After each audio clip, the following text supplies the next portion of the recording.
여러분 안녕하십니까? 더 탐사 시민학당 예수이야기 오늘 10번째 시간입니다.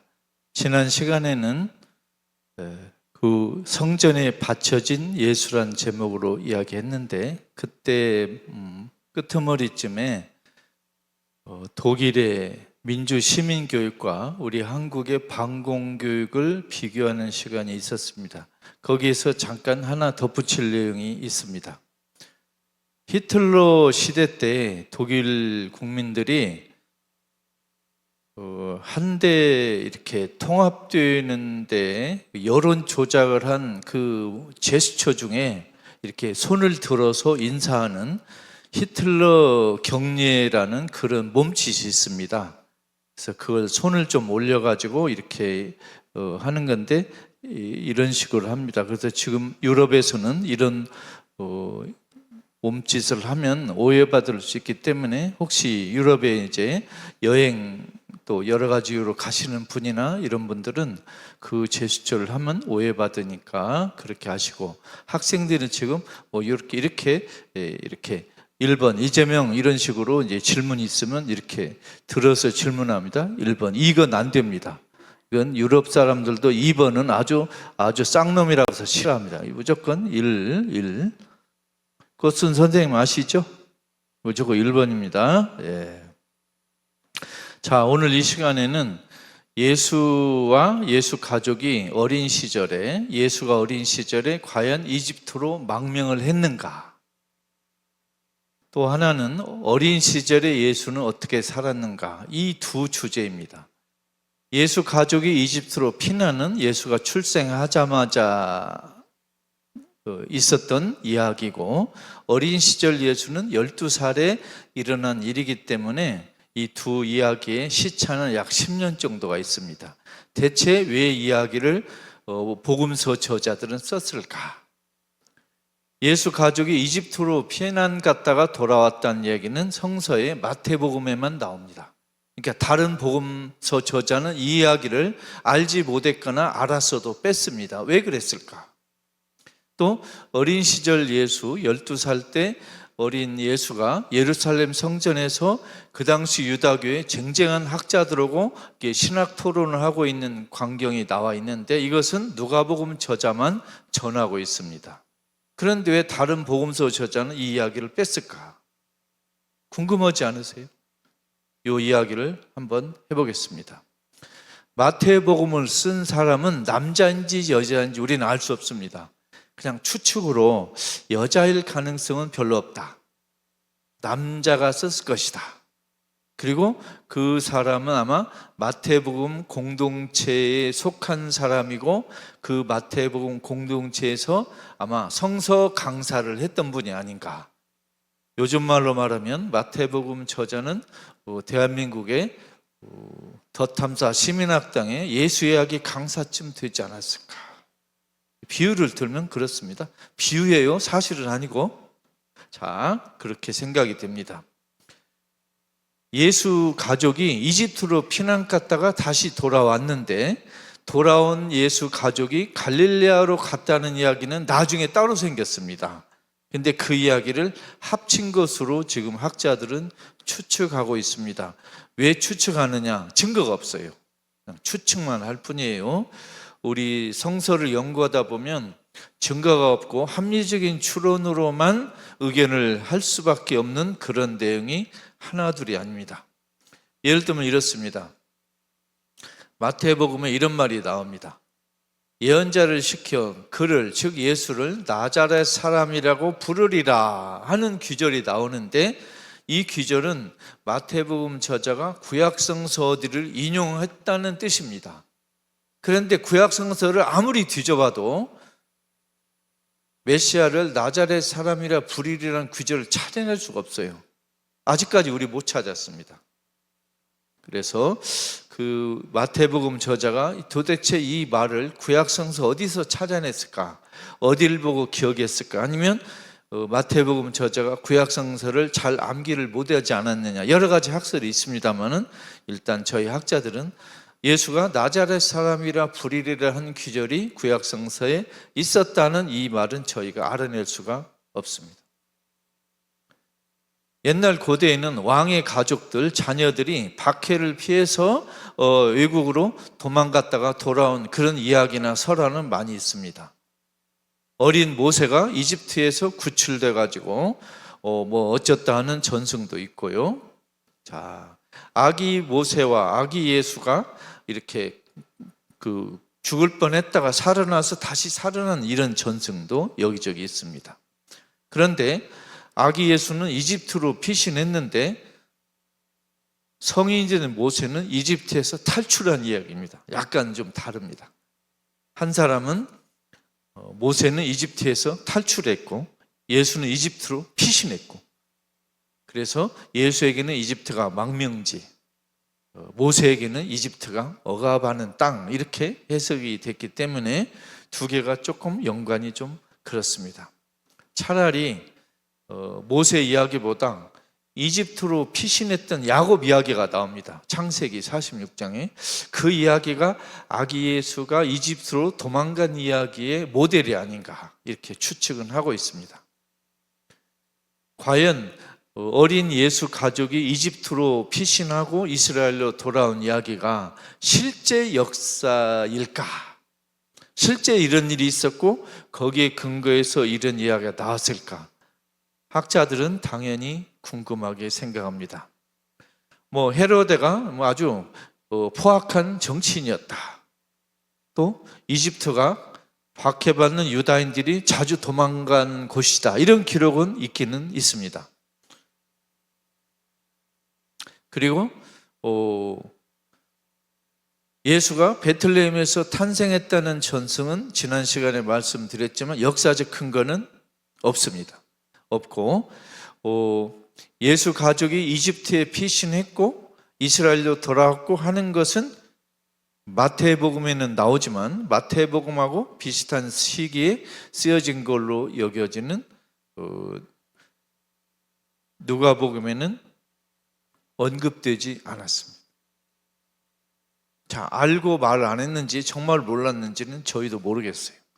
우리 같으면 책이 나온 게 10년 정도 차이가 안 나면 서로 알 수 있었을 것이다 하고 추측을 하지만 그 당시 책은 종이에 인쇄되지는 않았고 또 교통, 통신, 인쇄술 여러 가지 때문에 비슷한 시기에 쓰여진 책을 서로 읽을 수 있었다고 추측하기는 또 어려울 수도 있습니다. 그건 모르겠습니다. 읽었는지 안 읽었는지 모르겠어요. 즉 마태복음 저자가 누가복음을 읽고 있었는지, 또 반대로 누가복음 저자가 마태복음을 읽고 있었는지 알 수가 없습니다. 모르겠습니다. 지금 적지 않은 한국의 개신교 성도들이 바울이 쓴 로마서 편지를 내 복음서 저자가 분명히 읽었을 것이다 하고 추측하는데 학자들은 그렇게 생각 안 합니다. 안 읽었을 것이다. 몰랐을 것이다. 왜? 내 복음서에는 바울의 칭의론이 없어요, 아예. 그래서 이 내 복음서 저자는 복음서보다 좀 오래전에 쓰여진 바울의 로마서 편지를 읽지 못했을 것이다, 그런 생각을 현재 하고 있습니다. 자, 결론을 말씀드리면 예수가 이집트로 피난 갔다 돌아온 이야기는 실제로 우리 마태복음 공동체가 유다교에 의해서 좀 탄압받고 괄시받고 따돌림 당한 그 처지에 빗대서 마태복음 공동체가 지어낸 이야기가 아니냐.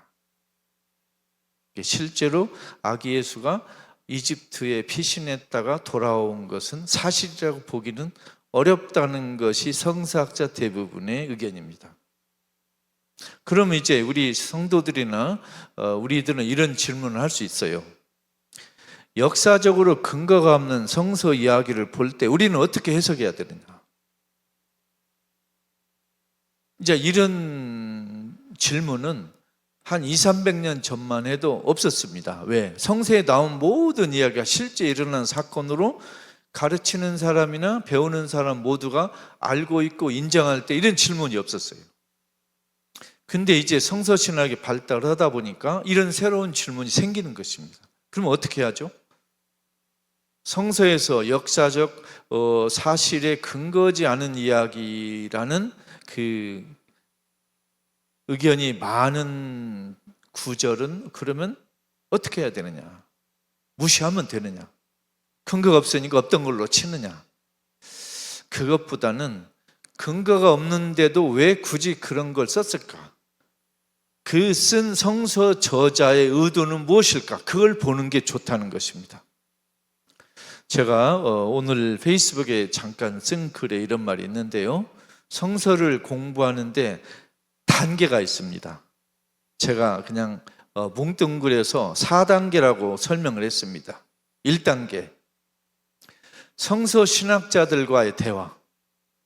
그러니까 제가 어느 성서를, 복음서를 공부하다 보면, 예를 들어 제가 마태복음을 연구한다 그러면 마태복음에 대해서 책을 낸 다른 성서 신학자와 제가 대화를 하는 겁니다. 책을 통해서. 두 번째는 그 복음서를 쓴 사람과 저 대화예요. 마태복음 저자와 내가 대화를 하는 거예요. 상상의 대화를. 당신은 이 기절을 왜 썼어? 당신은 이 기절을 왜 꾸며냈어?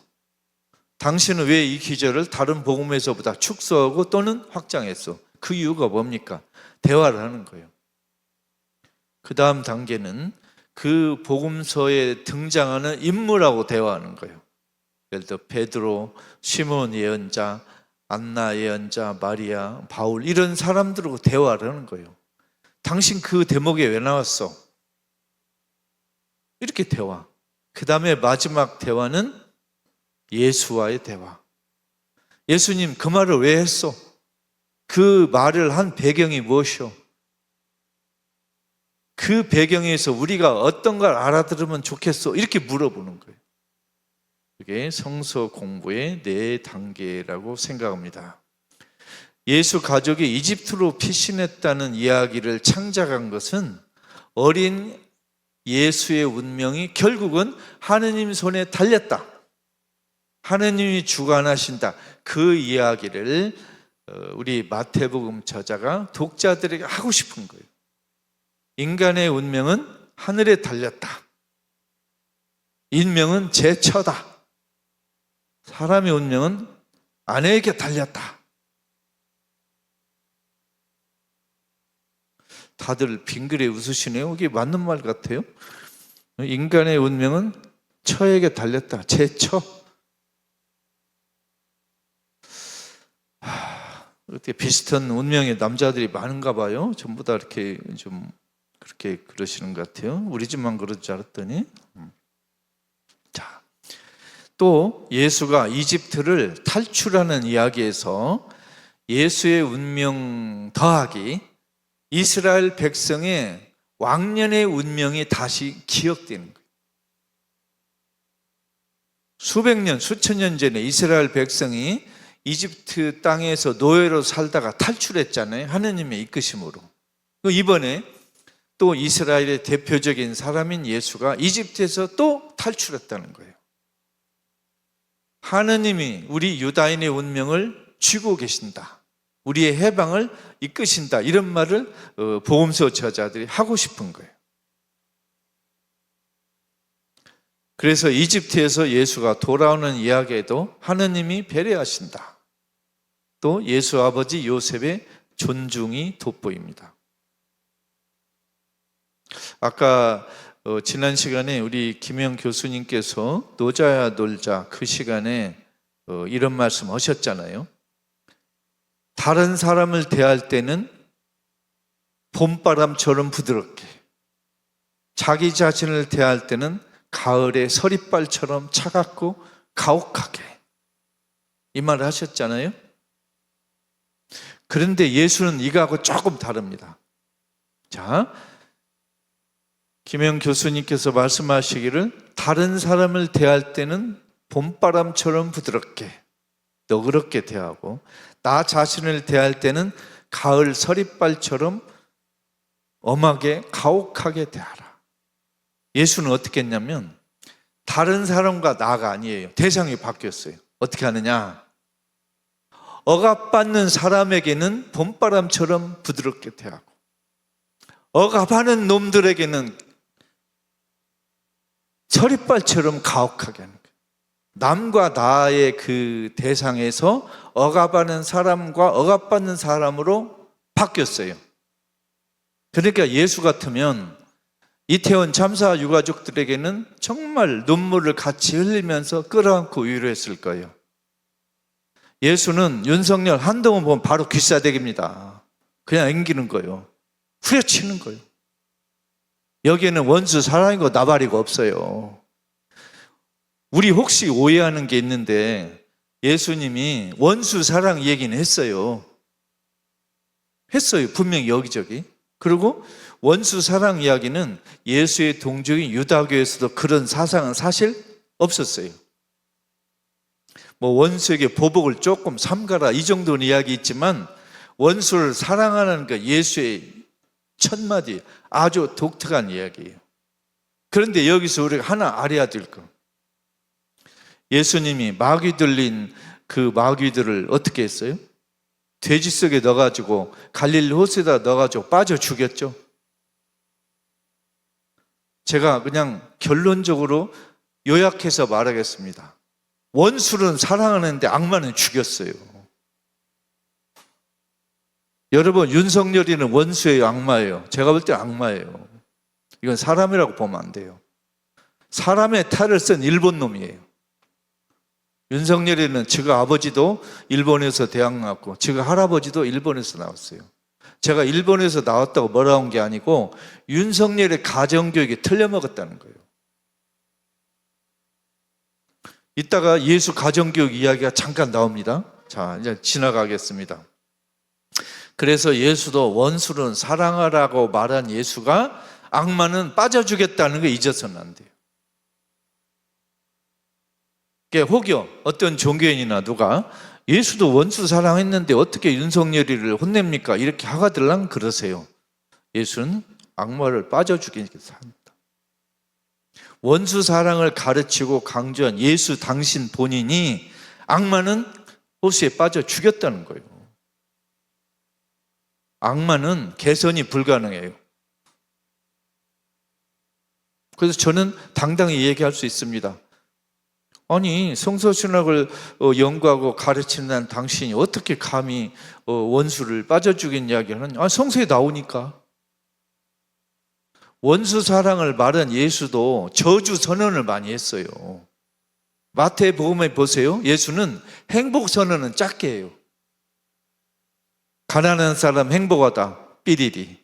슬퍼하는 행복하다, 쭈리인데 저주할 때는요, 자세히 해요. 저주. 누구누구는 저주받을 것이다. 누구는 목에다가 맷돌을 달고 바다에 빠질 놈들. 이런 식으로 얘기하는 거예요. 원수 사랑을 말한 예수가 저주 선언을 했다는 거 잊어서는 안 돼요. 그래서 함부로 종교인들이 용서, 화해 그러는데 저는 개인적으로 용서, 화해를 입에 달고 사는 종교인을 아주 싫어해요. 그리고 그 사람들은 성서를 잘 모르는 것임에 틀림없다 하고 저는 생각하고 있습니다. 그래서 용서란 단어를 입에 달고 사는 종교인들은 일단 의심해야 됩니다. 의심해야 됩니다. 저 사람 왜 저런 이야기를 입에 달고 살을까? 그 뒤 배경은 무엇일까? 우리가 알지보다는 저 사람의 내막은 무엇일까? 이걸 항상 의심을 하면 좋겠습니다. 자, 헤로데가 베틀레헴과 그 근처에 사는 2살 아이, 사내 아이를 학살했다는 기록이 마태복음에 있습니다. 그런데 이 마태복음 요 귀절을 근거 지어줄 역사적 기록이 하나도 없어요. 그래서 실제로 헤로데가 2살 이하의 아이들을 다 학살시켰다라는 말을 팩트로 이야기하면 안 됩니다. 그렇게 이야기하는 목사들이 있는데 정말 멍청한 사람들이에요. 공부 안 하는 사람들. 정말 조심해야 됩니다. 그래서 이 성서를 성도들에게 해설할 때는 막말하면 안 돼요. 그리고 긴가민가 할 때는 반드시 성서학자에게 물어봐야 됩니다. 한번 입에서 나가버리면 큰일 나니까. 그래서 헤로데가 2살 이하의 아이들을 죽였기 때문에 예수가 이집트로 피신했다, 그렇게 이야기하는 건 상당히 곤란합니다. 헤로데가 2살짜리 이하의 아이들을 죽였다는 것도 팩트가 아니고 예수가 이집트로 갔다는 것도 팩트가 아니고 그러면 왜 이야기를 꾸며냈느냐? 예수의 운명이 이스라엘 백성의 운명과 비슷하고 예수 어린 아이의 운명은 하느님이 쥐고 계신다. 예수의 어린 시절부터 이렇게 고난의 길이었다. 이걸 소개하고자 하는 문학 양식이다. 이 정도로만 아셔도 충분합니다. 이런 귀절을 팩트로 알면 이런 의문이 생길 수 있어요. 아니 그러면 2살 밑에 아이들이 저렇게 죽었는데 학살당했는데 그때 하느님 뭐하고 있었느냐? 이런 질문을 할 수 있잖아요. 근데 이건 팩트가 아니기 때문에 그 질문은 중요한 질문이긴 하지만 사실과 관계없는 질문이 되겠습니다.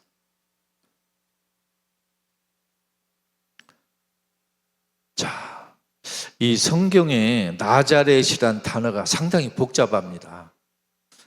마태복음에는 나조라이오스 이렇게 그리스 말로 발음하는 게 나와 있고 또 나조라이오스도 있고 또 다른 나자레노스라는 마가복음 단어도 있고 그래서 이 복음서 저자 세 분이 나자렛 발음이 다 달라요. 그래서 이게 뭔 뜻인지를 잘 모르겠어요. 구약성서에는 나자렛 동네가 안 나와요, 한 번도. 그래서 더 우리가 좀 학자들이 곤란을 겪고 있어요. 자, 어린 시절 예수 이야기는 누가복음에서만 나옵니다. 즉 누가복음 저자만 예수의 어린 시절에 관심이 있어요. 다른 복음 저자는 관심이 없어요. 자, 누가복음에서 어린 시절 예수는 지혜로웠다, 은혜를 입었다 두 단어로 대표됩니다. 즉 인간적으로는 지혜로웠고 하느님과의 관계에서 은혜를 입었다 이런 뜻입니다. 자, 왜 이런 이야기가 나왔느냐? 예수가 지혜로웠고 하느님께 사랑받았다 이 이야기는 왜 나왔냐면요, 누가복음 저자가 이 누가복음을 쓸 때 즉 공통년 80년 내지 90년에 유다교와 분리된 누가복음 공동체, 즉 유다교에서 쫓겨난 우리 예수운동 누가복음 공동체는 유다인들에게 한 가지 비난을 받았어요. 저것들이 모시는 예수는 학교도 학벌도 변변치 않고 저기 예수 따른다고 모인 저 인간들은 사회적 지위도 변변치 않고 해서 많이 좀 핀잔을 받았어요. 그래서 그거에 반발로 우리 예수가 초등학교도 안 나왔지만 지혜로웠어? 12살 먹은 예수가 어른 학자들하고 맞짱 뜨고 토론할 정도로 지혜로웠어? 이 이야기를 지어낸 거예요.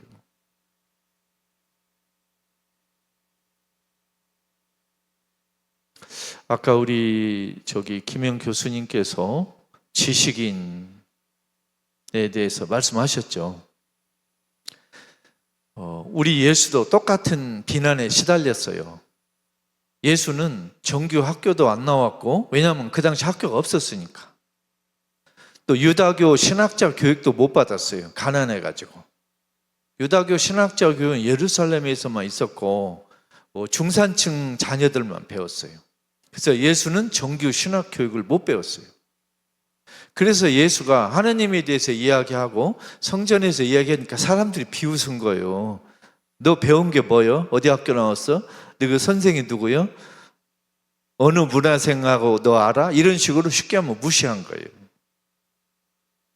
그래서 우리 예수는 정규 학교를 안 나오고 랍비 교육, 유다교 신학자 교육 안 받았지만 하느님의 특별한 은혜를 받고 어릴 때부터 지혜로워가지고 12살 때 벌써 유다교 쟁쟁한 학자들하고 토론할 정도야 하는 이야기를 써낸 거예요. 지금 우리 21세기 한국인은 이런 기사를 읽으면 12살 아이가 뭐 이렇게 총명하네? 세계적인 인물이니까 이런 것도 있을 법하네? 이 정도지만 2000년 전에 이 누가복음 읽은 사람은 어떠겠어요? 예수가 그렇게 무시당할 사람이 아니네? 가정도 그냥 변변치 않고 배운 것도 많이 없는 사람으로 알았는데 아니 성서학자들하고 토론할 정도로 뭐 좀 알았나 봐? 이렇게 느끼는 거예요. 그러니까 오늘날 우리가 이렇게 성서를 볼 때는 2000년 전의 독자들은 그 구절을 보고 어떤 느낌을 받았을까를 우리가 상상을 해봐야 돼요. 2000년 전에 나는 어떻게 봐야, 이거 전에 2000년 전의 독자들 이 구절을 어떻게 생각했을까? 첫 느낌이 뭘까를 1번으로 보셔야 돼요. 그 다음에 2000년 뒤에 나는 어떻게 봐야지, 이 연습을 하는 거예요. 왜냐하면 2000년 전에 쓰여진 성서는 그 당시 독자를 상대로 썼어요. 오늘날 독자를 상대로 쓴 게 아니에요. 그리고 2000년 전에 성서를 쓴 사람들은 곧 예수가 다시 오고 세상이 끝장날 줄 알았어요. 그러고 썼어요. 2000년 뒤에 대한민국에 예수를 따르는 분이 우리 책을 읽을 것이다 하고 쓴 게 아니에요. 자, 유다인들은 축제가 1년에 3번 있었는데 3번에 다 예루살렘으로 가곤 했습니다. 그런데 실제로 그 당시 사람들이 그렇게 했는지는 우리는 알 길이 없어요. 예수가 12살 때 부모와 함께 예루살렘에 갔다는데 12살이면 아직 아이입니다. 성인 취급을 못 받아요. 이게 유다인 12살 남자아이는요 2살짜리 3살 똑같이 애기 취급받아요. 애기 취급. 그런데 예수가 12살 때 유다교 사람들하고 성전에서 더구나 같이 이야기를 했다는 것이 놀라운 일인데, 그것이 바로 누가복음 저자가 요 기록을 쓴 이유예요. 자, 그걸 그 당시 사람들이 얼마나 놀랐는가를 한번 제가 설명해 보겠습니다. 예수 부모가 예수를 데리고 축제 때 예루살렘에 갔는데 축제 끝나고 돌아왔어요. 근데 오다 보니까 예수가 없는 거예요. 그러니까 누가복음 저자는 예수가 혼자 예루살렘 성전에 남기 위해서 이 기사를 썼는데, 쓰다 보니까 마리아하고 요셉, 즉 예수의 부모는 아들을 놓고 온 형편없는 부모가 되어버렸어요. 아기 예수의 지혜를 높이 살라고 그를 엮다 보니까 예수의 부모가 해찰하고 아이를 잘 간수하는 이상한 부모로 낙인 찍혀버린 거예요.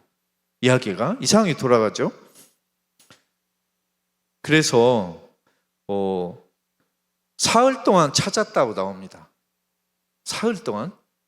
사흘 동안이란 말은 옛날 유다인들은 오늘 한국 사람처럼 오늘 뭔 일이 시작돼 오늘 하루를 쳐요. 사흘 동안 찾았다면 우리말로 이틀 찾았다는 거예요. 지금부터 찾으면 내일 모레가 사흘이에요. 48시간 지나가면. 우리 신범식 교감 선생님 사진 감사합니다. 이쁘게 찍으세요. 자, 12살 미성년자 예수가 예루살렘 성전에서, 즉 유다교 한복판에서 이스라엘의 위대한 신학자들과 맞짱 토론을 하고 있습니다. 이 광경 자체가 2000년에 복음서 독자들은 깜짝 놀랄 일이에요. 이렇게 나옵니다. 예수는 신학자들과 한 자리에 앉아 그들의 말을 듣기도 하고 그들에게 묻기도 하고 있었다. 이 귀절은 스승에게 공손히 경청하는 제자의 모습이 아니에요. 스승과 똑같이 동등한 위치에서 함께 토론하는 동료 신학자의 모습이에요.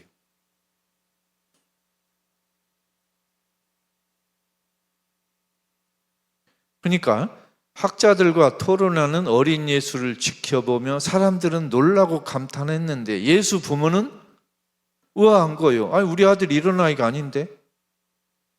그러니까 마리아하고 요셉은 예수의 능력을 잘 모르는 것 같아요. 그때 마리아는 예수에게 뭐라고 했냐? 이렇게 말했다고 누가복음에 나옵니다. 얘야, 우리한테 이게 무슨 짓이냐? 너를 찾느라고 아버지와 내가 얼마나 고생했는지 몰라.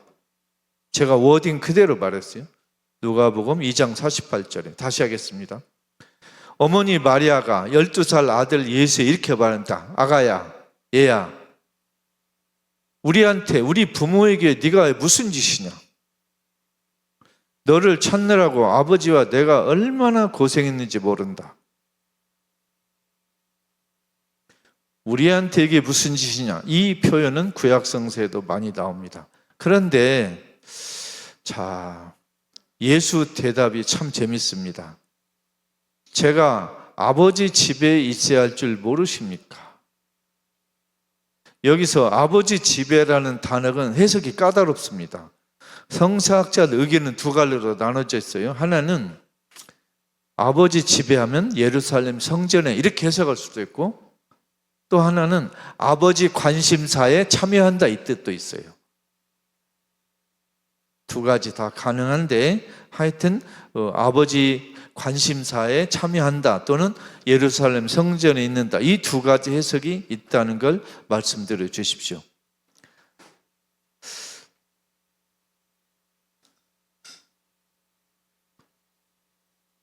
자, 예수는 몸이 튼튼하게 자랐다. 세례자 요한도 몸이 튼튼하게 자랐다. 이 표현이 나옵니다. 자, 아기 예수를 잃어버린 부모는 예루살렘까지 되돌아가서 사흘 만에 찾았어요. 근데 그때 예수 모습이 참 재밌습니다. 예수는 학자들 가운데 앉아 그들 말을 듣기도 하고 그들에게 묻기도 하였다. 아까 제가 하나 빼먹었는데 가운데 앉아 있었다 표현이 있었어요. 그 당시 이스라엘에서 제자들은 가운데 앉아 있을 수가 없어요. 스승님의 발 가까운 데에 앉아, 가운데 있으면 안 돼요. 가운데는 누가 있냐면 선생이 있어요.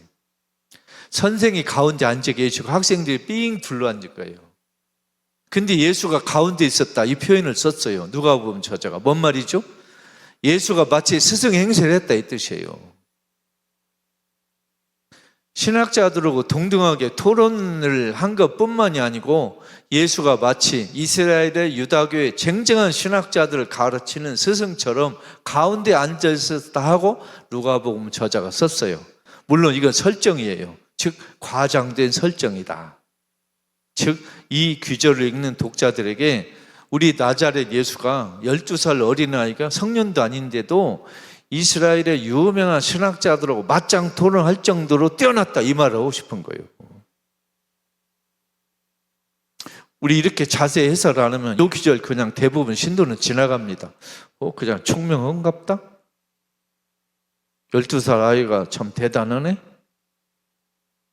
그래서 성서는 전문가에게 배워야 돼요. 아까 제가 우리 김영 교수님 노자 강의하실 때 우리 노자하고 우리 예수하고 차이가 뭘까? 노자가 쓴 노자라는 책과 복음서 저자가 쓴 우리 복음서와 차이가 뭘까를 골똘히 생각했어요. 하나가 떠올랐어요. 노자 책을 보니까 제가 아마추어 입장에서 합니다. 그러니까 여러분 오해하지 마세요. 아마추어 입장에서 하는 말이니까. 노자의 책은 거의 번역이에요. 보니까 번역. 1번 번역, 2번 해석이에요. 그러니까 노자가 썼고 우리 김영 교수님이 번역하셨고 우리 현대사에 맞추게 해설하셨어요. 근데 우리 복음서가 차이 나는 게 하나가 있어요. 노자의 책은 번역만 해도 알아들을 수가 있어요. 근데 복음서는 해설을 해줘야 돼요. 어떻게 해설해야 되냐? 그 당시 상황을 설명해야 돼요. 근데 노자에는 그런 귀절이 별로 없는 것 같아요. 육하 원칙에 따라 예를 들면 우리 노자 책에는 등장인물이 많이 없잖아요. 그죠? 김영 교수님. 노자 책에는 등장인물이 없고 노자의 풀이만 쭉 나와 있는데 우리 복음서에는 등장인물이 많아요. 그래서 그 당시 상황을 설명하지 않으면 개신교 성도들, 가톨릭 신도들 또는 우리 독자들이 무슨 말인지 알아듣기가 상당히 까다로워요. 그래서 성서는 전문가에게 배우셔야 돼요. 목사 신부들은 전문가 아니에요. 성서 전문가, 아마추어들이에요. 우리나라 15만 명이 넘는 목사님, 또 5,700명이나 되는 가톨릭 신부님들이 성서의 전문가이면 얼마나 좋겠습니까마는 현실은 거리가 좀 멀다. 그래서 여러분이 다니시는 교회 성당에서 성서를 배울 때는 전문가에게 배우는 게 아니고 아마추어에게 배운다 생각하시고 따로 공부를 하시는 게 좋습니다. 자, 그런데 재미있는 건 예수가 학자들하고 토론하고 질문도 했다는데 무슨 질문을 했는가 복음서에 나와 있습니까? 없습니까? 없어요. 왜 없을까요? 사실이 아니니까. 지어낸 이야기이기 때문에 복음서 저자가 그 예수의 말을 지어낼 수가 없어요. 현장에서 본 일도 없고 본인이 지어낸 이야기니까 뭐라고 하기가 그렇잖아요. 그 모습만 그냥 설정해 놓았어요. 그래서 우리 누가복음 저자에게는 12살 예수가 지혜로웠다. 그리고 그 지혜가 예루살렘 성전에 다른 데도 아니고 그 예루살렘 성전에서 나타났다. 그런 뜻입니다. 자, 그런데 참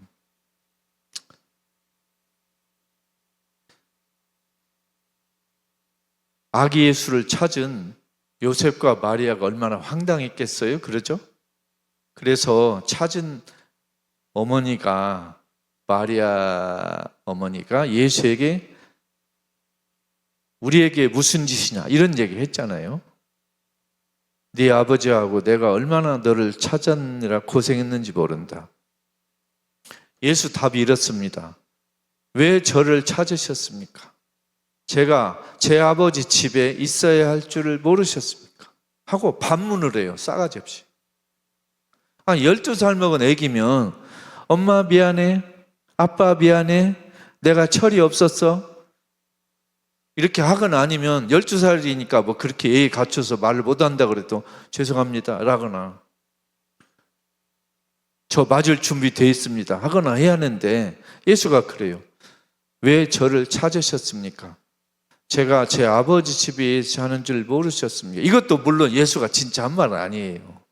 누가복음 저자가 이렇게 설정한 건데 그렇다 하더라도 말이 싸가지가 없어요. 사과 한마디 없이 부모에게 대드는 예수의 말대답하고 마치 12살 아들을 찾아다닌 부모가 뭘 잘못이라도 한 듯이 혼내는 거예요. 아들이 12살 먹은 아들이 적어도 25은 됐을 엄마한테 적어도 30은 됐을 요셉에게 혼을 내는 거예요. 엄마 아빠 나를 뭐하러 찾아? 내가 원래 여기 있어야 돼. 이 양반들 정신 나갔네. 이렇게 혼내는 기억이에요. 부모 잘못이 어디에 있는지 가르쳐주고 훈계하고 혼내는 듯한 예수입니다. 그래서 제가 책에 그렇게 썼습니다. 예수고 나발이고 자식 키워야 다 소용없다. 예수 이렇게 똑똑한 놈 키우면 뭐예요? 엄마 아빠한테 싸가지 없이 이렇게 달라드는데. 그래서 예수처럼 똑똑한 아들 키워도 다 할 것이고 그냥 우리 자녀들 죽어라 키워봤자 다 거기서 거깁니다. 그러니까 여러분 너무 실망하지 마시고 예수를 기르는 엄마 아빠도 저렇게 12살 어린 놈에게 혼났는데 우리라고 왜 속이 안 썩겠어요? 에? 우리 새끼들은 예수 정도로 뛰어난 사람은 솔직히 아니잖아요. 그러니까 가끔 우리 새끼들이 우리에게 뭐라고 해도 너무 슬퍼하거나 노여하지 말고 갑자기 시기가 그리 돌아가죠. 세월이 우리를 속일지라도 슬퍼하거나 노여하지 말고 우리 새끼들이 우리를 속이거나 그래도 슬퍼하거나 노여하지 말고 우리는 그냥 푸시킨의 시나 한번 읽고 한숨이나 쉬고 아이고 예수 키운 부모도 저랬는데 나라고 별 수 있어? 자식 키워봤자 다 헛짓이다. 이렇게 푸념을 이렇게 해도 좋겠습니다. 제가 좀 너무 지나쳤나요? 자, 하여튼 자식은 키워야 다 할 것이다. 예수처럼 잘 키워도 집 나가가지고 십자가에 맞아 죽기나 하고 그러니 우리 새끼들 어디 가서 어떻게 해도 그냥 그러려니 하고 그냥 세상을 탓하랴 뭐 하여튼 그렇게 합시다. 그러니까 이 12살 어린 아들에게 혼나고 이 예수 부모 마리아 요셉도 아들 예수를 이해를 못하고 예수 제자들도 이해를 못했어요. 여러 군데 나오거든요. 예를 들면 예수가 사람들 손에 넘어질 거라고 예고했을 때 제자들 이해 못했어요. 그렇게 나와요, 성서에. 부활할 것이다 해도 이해를 못했고, 12 제자들은 예수 말을 이해하지 못했다는 것이 누가복음에 여러 번 나와요. 9장 45절, 18장 30절 이렇게. 예수 부모들도, 예수 제자들도, 예수를 직접 키운 부모도, 예수랑 같이 밥도 먹고 잠도 같이 돌아다닌 제자들도 예수를 이해를 못했는데 어떻게 한국의 목사 신부는 예수를 이렇게 잘 알아요? 나는 그 궁금해, 이해가 안 가요. 아니, 직접 낳고 같이 밥 먹고 돌아다닌 제자도 부모도 모르는데 당신들이 무슨 재주로 예수를 아냐는 거예요. 신기하다. 당신들 거짓말하는 거 아니야. 그런 의심이 듭니다. 자, 이제 마지막 귀절입니다. 예수는 부모와 함께 나자렛으로 돌아가서 부모에게 존중하며 몸과 마음이 튼튼하게 자랐다. 여기 이런 귀절이 나옵니다. 부모에게 순종하며. 여러분은 어떻게 생각하실지 모르지만 저는 순종이라는 단어를 너무너무 싫어합니다. 지금 박정희 시대가 아닌데도 싫어하고, 또 윤석열 시대가인데도 물론 싫어하고. 왜 그러냐면 이 순종이라는 단어가 너무 잘못 쓰이고 있어요. 예수가 하나님께 순종한다는 말은요, 사실 일치한다 이 말이에요. 근데 우리 교회 성당에서는 뻑하면 순종이라는 단어를 써요. 성도는 목사에게 순종해라, 누구는 누구에게 순종해라. 그래서 노예 윤리를 가르쳐요. 당신들은 목사 신부에게 질문도 하지 말고 묻지도 말고 돈이나 내고 시키는 대로 말이나 들어. 목사 신부 말 안 들으면 하느님 말을 거역하는 것처럼 잘못 배웠어요. 절대 그렇지 않아요. 그래서 여러분 눈치채셨는지 모르지만 저는 제 책에 순종이라는 단어가 없어요. 존중한다로 바꿨어요. 순종이란 말은 내 뜻을 이왕이면 죽이고 없앤다는 뜻이잖아요. 존중이란 말은 내 자유의지와 내 지성을 100% 발휘해서 흔쾌하게 좋아요? 동의해요? 찬성해요? 내가 여러모로 백방으로 생각해봐서 오케이, 이게 존중이지. 나 내 두뇌, 심장, 간, 쓸개 냉장고에다 처박아 놓고 와서 그냥 묻지도 않고 예 하겠다, 그게 전혀 아니에요. 그래서 저는 목사 신부들이 순종이라는 단어를 쓸 때는 막 두드러기가 나요. 당신들 그런 말 쓰지 마. 우리 교회 성당이 독재인 줄 알아요? 우리 교회 성당이 검찰 조직이에요? 아니에요. 우리 성당 교회는 민주주의보다도 더 앞선 체제를 만들어야 돼요. 민주주의는 한 사람이 투표권 한 장이잖아요. 교회 성당은요, 가난한 사람이 정권을 쥐어야 되는 조직이에요. 그래서 민주주의보다 질적으로 더 앞서간 조직이 교회 성당에 돼야 돼요. 원래는. 근데 지금은 어떻게 돼 있어요? 목사 신부가 권력을 장악하고 있고 돈 많은 신도 성도들이 발언권을 행사하고 위세를 떨치고 있어요. 이게 무슨 교회예요? 예수가 이런 교회를 바랬어요? 예수가 오늘날 한국에 다시 오시면 지금 한국의 교회 성당 가가지고 와, 이 사람들 정말 내가 원하던 그 교회를 만들었네, 내가 원하던 성당을 만들었네 하시겠어요? 아니면 내가 언제 이렇게 가르쳤냐, 그렇게 불쾌하고 화가 나겠어요? 아니면 예수가 한국의 교회 성당에 오면 목사 신부하고 불러가지고 여보시오, 나가, 당신 이제 필요 없어, 이제 우리 세상이고 내 맘대로 할 테니까 제발 영업 방해하지 말고 깨끗이 꺼져줘. 혹시 이렇게 않을까 저는 걱정이에요. 자, 그래서 오늘 그 이야기를 좀 한번 이제 마무리해 보겠습니다. 오늘 이야기는 두 개입니다. 예수와 예수 가족이 이집트 망명하고 돌아온 게 과연 역사적 사실에 근거한 것인가? 만일 아니라면 복음서 저자들은 왜 그 기사를 썼는가? 예수의 어린 시절을 소개한 누가복음 저자는 무엇 때문에 12살 아이 예수가 예루살렘 성전에서 그 당시 유다교 쟁쟁한 학자들과 맞짱 토론을 할 정도는 기사를 썼을까? 그 복음서 저자의 의도는 무엇일까? 그걸 설명을 드렸습니다. 여러분, 제가 설명을 좀 비슷하게 좀 했습니까?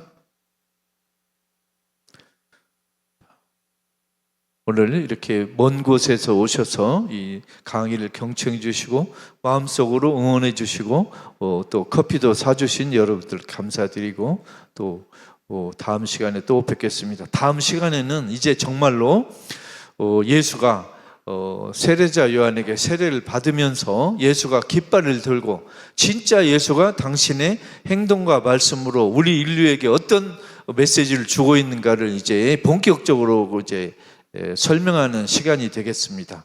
어떻게 보면 오늘까지는 서론, 서막 정도에 해당합니다. 다음 주부터는 본론이 시작되니까 이제 진짜로 재밌습니다. 예수가 진짜 한 말과 행동을 가지고 하나하나 풀어보도록 하겠습니다. 여러분 기다려 주시고 경청해 주십시오. 여러분 우리 더불어 또 자꾸 더불어가 나오네요. 하여튼 더불어 민주당이니까 또 요약 하나 하겠습니다. 지난 시간 했는데 우리 김영 교수님 보니까 더 생각이 나네요. 자, 민심은 천심이다 그랬죠. 자, 백성의 마음이 하늘의 마음이다. 그런데 저는 다르게 해석했습니다. 민주당 마음이 백성의 마음이다. 민주당 마음이 하늘의 마음이다. 그게 민심은 천심.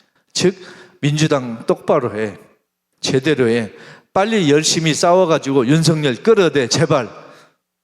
이런 강력한 요구라는 걸 우리 다 아실 것입니다. 자, 여러분 다음 시간에 뵙겠습니다. 경청해 주셔서 감사합니다.